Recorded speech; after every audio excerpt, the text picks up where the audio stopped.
Pemirsa, rekapitulasi yang sudah selesai di tingkat kecamatan, caleg dari Partai Golkar buat laporan ke Bawaslu Palembang terkait adanya dugaan penggelembungan suara di Kecamatan Alang-Alang Lebar untuk suara caleg di DPRD Kota. Dari hasil rekapitulasi di Kecamatan Alang-Alang Lebar, adanya penggelembungan suara untuk caleg DPRD Kota Palembang yang terjadi di Kecamatan Alang-Alang Lebar.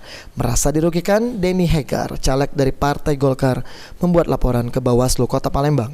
Menurut Denny, penggelembungan suara salah satu caleg yang juga dari Partai Golkar terjadi di beberapa TPS yang ada di Kecamatan Alang-Alang Lebar. Sehingga Denny yang memperoleh suara terbesar di Partai Golongan Karya kemungkinan akan tergeser dan merasa dirugikan atas adanya penggelembungan suara tersebut. Laporkan bahwa adanya penggelembungan suara di Kecamatan Alang Lebar. Itu ada banyak berapa TPS, ada suara yang calegnya menggelembung. Sehingga saya ini yang suara terbesar nomor 2 di Partai Golkar kemungkinan tergeser dan dirugikan dengan ada penggelembungan suara ini. Makanya kita ke Bawaslu ini supaya pihak Kecamatan Alang Lebar siapa yang bertanggung jawab dengan penggelembungan ini, apakah PPK, PPS atau operator yang terkait.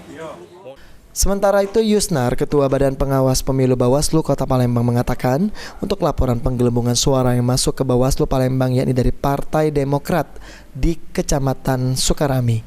Sementara untuk laporan dari caleg Golkar, Yusnar belum mengetahui. Namun untuk laporan yang masuk ke Bawaslu Kota Palembang terkait penggelembungan suara nantinya akan melakukan pendalaman dan memanggil saksi terkait dan akan dilihat apakah laporan sudah memenuhi syarat.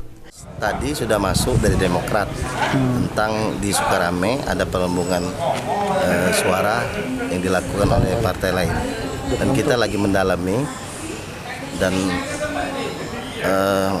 laporan ini kita akan mendalami dan akan memanggil saksi-saksi terkait.